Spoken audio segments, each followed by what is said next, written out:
नमस्कार, मैं हूं संजय शर्मा। आप देख रहे हैं 4 PM न्यूज नेटवर्क। शुक्रवार को एक बार फिर पूरा देश भड़क गया।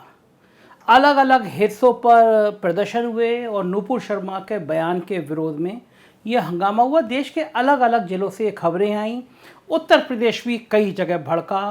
प्रयागराज में लाठियां चली, आंसू गैस के गोले चले, पत्थर चले। मुरादाबाद, सहारनपुर, कई जिलों से ऐसी खबरें आईं। इन सब से हासिल क्या होगा? आपको क्या लग रहा है? ये जो देश को गर्म किया गया वो अचानक गर्म हो गया? इसकी रूपरेखा क्या आपको समझ में नहीं आई? इसकी रूपरेखा उसी दिन बन गई थी जिस दिन कश्मीर फाइल्स आई थी। दरअसल देखिए, कश्मीर में चुनाव होने हैं, कश्मीर के चुनाव कराए जाने हैं।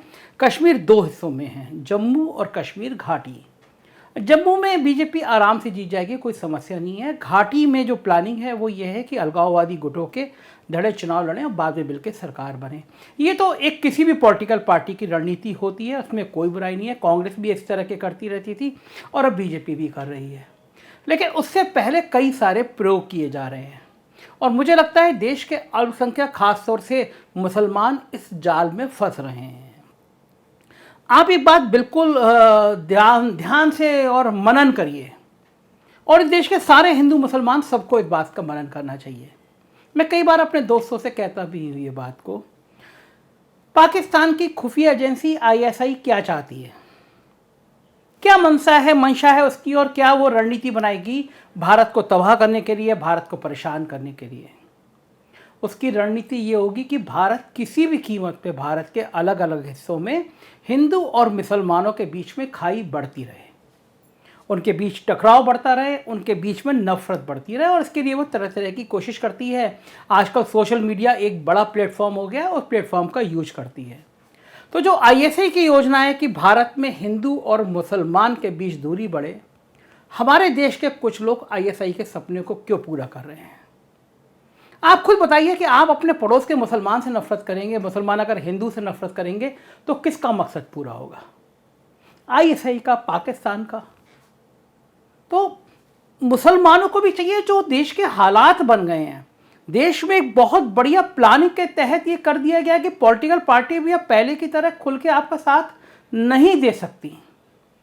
इस समय बहुत संयम की ज़रूरत है, बहुत धैर्य की ज़रूरत है।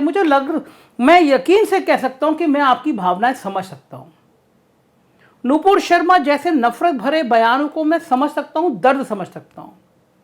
अगर किसी भी व्यक्ति की धर्म में आस्था है और उसके ईश्वर को, उसके मोहम्मद साहब को, उनके पैगंबर को कोई आपत्तिजनक बात कहेगा तो तकलीफ होगी, मैं समझ सकता हूं। मगर इस देश में यह भी याद रखिए, आप इस तकलीफ के बदले में अगर आप पत्थर उठाएंगे तो आपके पत्थर से फिर दुगनी तकलीफ आपको दी जाएगी। कानून का पालन करिए, आप अपना विरोध करिए, शांतिपूर्ण तरीके से बात करिए। अब देखिए, एक चूक हुई। कानपुर में जो पत्थर चले, उन पत्थर के लिए नफरत कहां कहां फैली हुई है। मैं जौनपुर गया, कल मैं सुल्तानपुर गया था, आज मैं जौनपुर गया।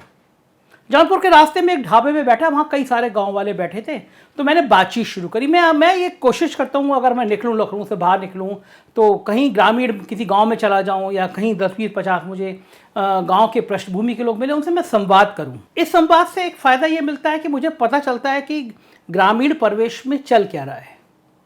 मैंने पूछा देश की राजनीति के बारे में पूछा, चुनाव हो गए हैं, अब क्या 2024 में होंगे? दर्द वही झलका कि साहब बाकी सब तो ठीक है, मान लिया कि हिंदू मुसलमान करते हैं, लेकिन कानपुर में भी पत्थर नहीं चलने चाहिए थे। हमारे गांव में एक साहब आए थे, उन्होंने वीडियो दिखाया हमको कि देखो कानपुर में कैसे पत्थर बरस रहे हैं। आप समझने की कोशिश करिए, आपके पत्थर का 20 सेकंड का वीडियो 20 करोड़ तक लोगों को भेजने की तैयारियां हैं। व्हाट्सएप फैक्ट्रियां नफरत के कारोबार में जुटी हुई हैं। आपकी एक गलती पूरे समुदाय को बदनाम करने के लिए पर्याप्त है। आप हाथ में पत्थर उठाएंगे तो यकीन मानिए, दूर दराज इलाके में, बदायूं में, शाहजहांपुर में, बलिया में, मुरादाबाद में, रामपुर में, जगह जगह जिलों में जो शांत प्रिय मुसलमान हैं, तकलीफें उनको भी दी जाएंगी। मत करिए, मत उठाइए पत्थर, मत बोलिए हिंसा की बातें। जम्मू के मौलाना साहब का बयान सुनिए और आप समझने की कोशिश करिए बोल क्या रहे हैं। पेशाब पीने वालों का, गोबर के अंदर नहाने वालों का, हैसियत क्या है दुनिया में रहते? इनको तो रिस्क मिलता है, हमारी बरकत से मिलता है। इनको तो हवा मिलती है, हमारी बरकत से मिलती है। इनको तो दरियाओं से पानी मिलता है, हमारी बरकत से मिलता है, जलवे की वजह से मिलता है, वरना इनका वजूद क्या है? आप मेरे भाइयों, लेकिन सरू को कलम करना भी सिखाते। तो इसलिए बातों को सहन में बिठा दो। हम खामोश तब तक है जब तक हमारा बर्दाश्त कायम है। बर्दाश्त से बाहर निकल गए तो फिर वो नुपुर शर्मा क्या, वो आशीष कोहली कुत्ता क्या, वो नुपुर शर्मा संदीप क्या, उनके सर कहीं और दर कहीं मिलेंगे। फिर न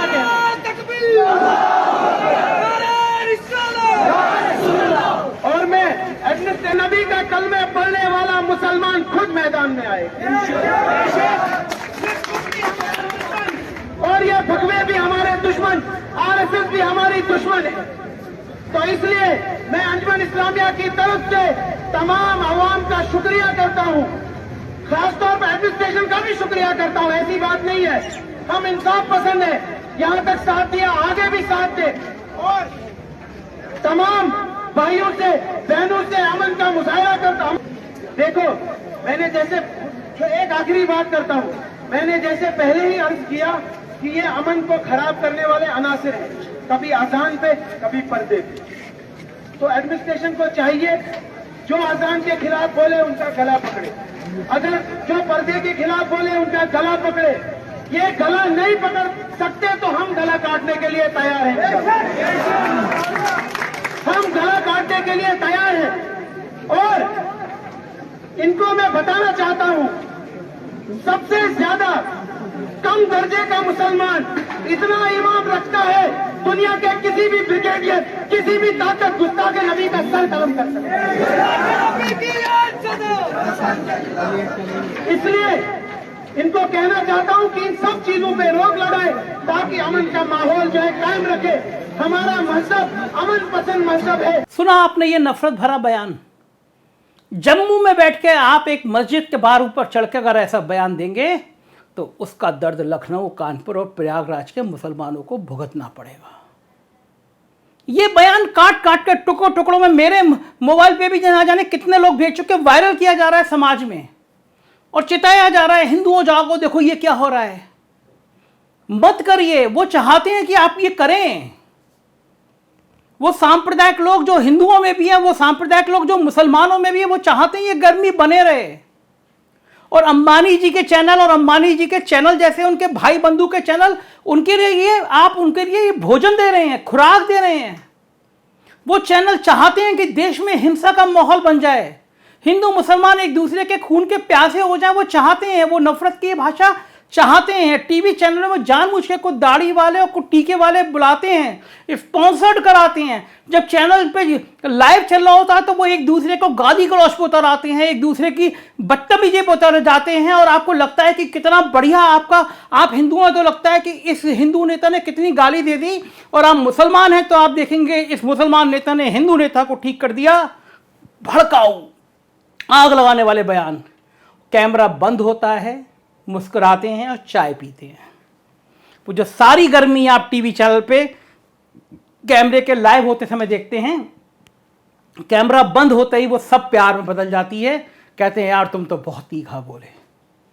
आप इस ड्रामे को समझने की कोशिश करिए। जम्मू से लेकर लखनऊ तक कुछ हिंसक लोग चाहते हैं कि आप तेजाब में बदल जाएं, आपका दिमाग तेजाब में बदल जाए।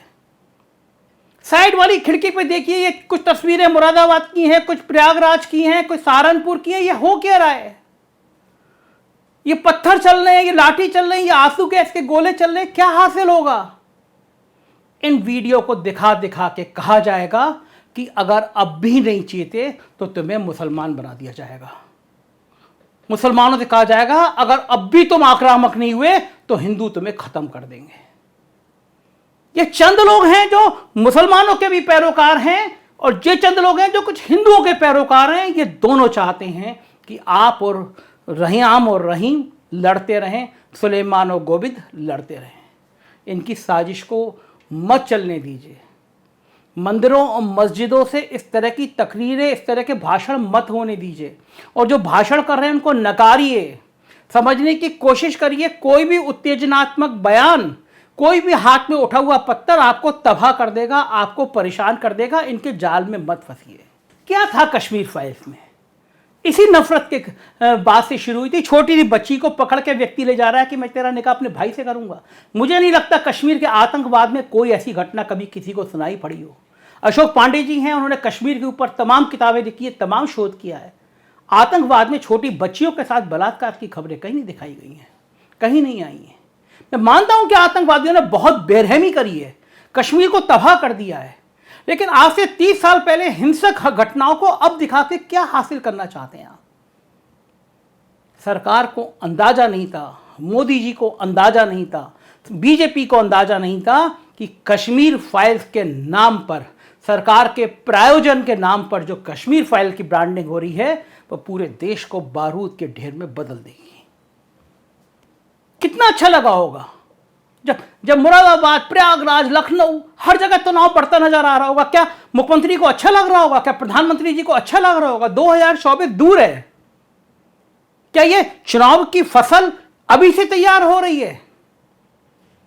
अभी बाकी राज्यों में चुनाव है, गुजरात में, राजस्थान में, हिमाचल प्रदेश में, क्या उसके लिए ये खेती तैयार हो रही है? और इस खेती से हासिल करके क्या करेंगे? मोदी जी का कद जो दुनिया में बड़ा था, आप बड़े फक्र के साथ कहते थे कि हमारे राज्य में अल्पसंख्यक सुरक्षित हैं। ये तस्वीरें क्या कह रही हैं? क्यों सिर्फ नूपुर शर्मा और नवीन जिंदल? क्यों उनकी पैरवी लगातार सोशल मीडिया पे करने वाले लोग क्यों नहीं? क्यों नहीं मंत्रिमंडल में शामिल गिरिराज किशोर जैसे नेता को बाहर का रास्ता अभी तक दिखाया मोदी जी आपने? जिम्मेदारी मोदी जी आपकी है, दुनिया आपको देख रही है। अब वक्त आ गया है, आप दुनिया के नेता बनना चाहते हैं या भारत में हिंसक भारत के नेता बनना चाहते हैं? लोग सवाल आपसे पूछेंगे मोदी जी। लोग पूछेंगे कि आपकी जब बातें सुनते थे और आप विश्व के पटल पर बैठ के बोला करते थे कि भारत दुनिया का सबसे बढ़ता हुआ देश है, आप जब शेख को स्वागत में एयरपोर्ट पे चले जाते थे और जब आपको यूए का सबसे बड़ा खिताब मिलता था, जब आप कहीं विदेश से लौट के नवाज शरीफ के से बर्थडे कहने के लिए पाकिस्तान में उतर जाया करते थे, जब आप नवाज शरीफ की माता जी को प्रणाम करने के लिए उनके घर चले जाया करते थे, जब प्रधानमंत्री को बनने के बाद आपने नवाज शरीफ को अपने बुलाया, तो ये मैसेज गया कि भारत बदल रहा है। कितना भी बीजेपी के बारे में खराब बातें करें, लेकिन बीजेपी अब चाहती है कि यहां के हिंदू मुसलमान प्यार से रहें। तो अब क्यों नहीं मोदी जी, अब क्यों नहीं? क्या समस्या है? लोग कह रहे हैं कि जीडीपी, बढ़ती हुई महंगाई, बेरोजगारी, इन सबसे ध्यान हटाने के लिए ये हिंदू मुसलमान का खेल खेला जा रहा है। तो मोदी जी ये खेल आप होने ही क्यों दे रहे हैं? क्यों नहीं रोक रहे हैं? किसके ऊपर जाएगा? ये देश तो लग रहा है, देश के अलग अलग हिस्सों में प्रदर्शन हो रहे हैं। ईश्वर ना करे ये हिंसक प्रदर्शन और वे कुछ जाने चली गई तो क्या आप चैन से सो पाएंगे? गुजरात के दंगों का दर्द आपको पता है, गुजरात के दंगों का मरहम भी आपको पता है, और गुजरात का दाग आपने अपने ऊपर से कैसे हटाया ये भी आपको पता है। क्यों चाहते हैं आप कि देश में फिर से कुछ लोग हिंसक माहौल बना दें? क्यों नहीं कठोरतम कार्रवाई के निर्देश देते आप? क्यों नहीं उन सरकारों को कहते, क्यों नहीं उन नेताओं को कहते कि अगर एक भी हिंसक बयान आया, एक भी हिंसक वीडियो आया तो अंजाम बुरा होगा? क्यों नहीं देश में कबीर के दोहे पढ़ाए जाते हैं? क्यों नहीं आप अपना एक राष्ट्र के नाम मन की बात कहिए और बताइए कि देश वो है जहां शकीर बदायूनी लिखता है मन तड़पत हरि दर्शन को आज, और साहिर लुधियान भी भगवान राम की आराधना के लिए करता है मेरे राम। क्यों नहीं आप कहते कि पांचों वक्त का नमाज पढ़ने वाला मोहम्मद रफी भी गाना गाता है, भजन गाता है, तो लगता है ईश्वर गा रहा है? कहिए, ये वक्त है, देश को सुनना है आपको। आपके मन की बात, दिल की बात और देश की बात अब सामने आनी चाहिए मोदी जी। आपका संदेशा बहुत जरूरी है इस देश में। ये देश बारूद के ढेर पे जा रहा है, ये देश जल रहा है, ये देश विस्फोट के मुहाने पे आ रहा है। इस समय आपकी जरूरत बहुत है मोदी जी। लोग आपको मानते हैं, आपको विश्वास करते हैं, आप पे भरोसा करते हैं, और निश्चित रूप से देश के सबसे बड़े नेता अभी भी आप हैं। आप संभालिए इसको, इस नफरत को रोकिए, इस हिंसा को रोकिए, तबाह हो जाएगा ये देश। दुनिया की कोई ताकत 30 करोड़ मुसलमानों को देश से अलग हटके नहीं फेंक सकती। ये अरब सागर में नहीं फेंके जा सकते। ये मुसलमान हमारे भाई हैं, हमारे साथ रहेंगे, जिंदगी भर रहेंगे। ये वो लोग हैं जिनके पास मौका था पाकिस्तान जाने का, ये पाकिस्तान नहीं गए। इन्होंने कहा हमें हिंदुस्तान की सरजमी अच्छी लगती है, हम जिएंगे भी यहीं और मरेंगे भी यहीं। तो मोदी जी अब आपकी ड्यूटी है कि कि आप इनकी रक्षा करिए, मत बढ़ने दीजिए।